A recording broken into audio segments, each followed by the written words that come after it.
జాగ్రత్తగా దీన్ని లాకర్ లో పెట్టి రావాలి. ఏంట్రా ఆవేశం అంత కంగారుగా వెళ్తున్నాం? మన ఇంటి దగ్గర దొంగతనాలు ఎక్కువ అవుతున్నాయి కదా చేట, అందుకే గోల్డ్ లాకర్ లో పెట్టొద్దామని వెళ్తున్నాను. మరి బ్యాంక్ లో కూడా ఎవరైనా కొట్టేస్తే లాకర్ లో ఎందుకు పోతే? అలా పోయినా కూడా గ్యారంటీ ఇస్తుంది కదా బ్యాంకు. ఏం వాడకవయ్యా? లాకర్ లో పెట్టే గోల్డ్ కి మొత్తం గ్యారంటీ ఇవ్వరు. ఆ లాకర్ కోసం నువ్వు ఎంతైతే అమౌంట్ ని పే చేస్తున్నావో దానికి 100 times గ్యారంటీ అనేది నీకు ఉంటుంది. ఫర్ ఎగ్జాంపుల్ నీ లాకర్ అమౌంట్ 2000 అనుకో, అప్ టు 2 lakh వాల్యూ వరకు నీకు గ్యారంటీ అనేది ఉంటుంది. దానికి మించి నువ్వు గోల్డ్ లాకర్ లో పెడుతుంటే అప్ టు 2 lakh వరకు మాత్రమే నీ గ్యారంటీ అనేది ఉంటుంది.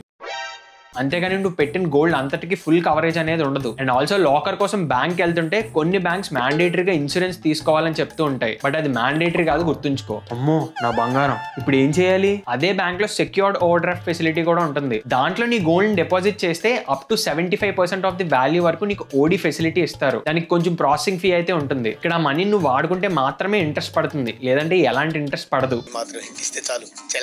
ఈ సెక్యూర్డ్ ఓవర్ డ్రాఫ్ట్ ఫెసిలిటీలో పెట్టడం వల్ల అంత గోల్డ్ ఫుల్ గ్యారంటీ అనేది బ్యాంక్ నీకు ఇస్తుంది. అవునా, థ్యాంక్స్ చేట, వెంటనే చెక్ చేస్తా. ఎందుకే అంత భయపడుతున్నావు కదా? ఎన్ని గ్రామ్స్ గోల్డ్ రా నీ దగ్గర ఉంది? ఇదా 1 gram గోల్డ్ చేట. 1 gram గోల్డా? నకిలీ చైన్ లాకర్ లో పెట్టడానికి తీసుకెళ్తున్నావు చూడు, ముందు చెయ్యి ఇది చేయాలి. ఆగరా నువ్వు. వద్దు చేట, అయిపోయారే. వెళ్ళే ముందు సబ్స్క్రైబ్ చేసుకుని వెళ్ళండి.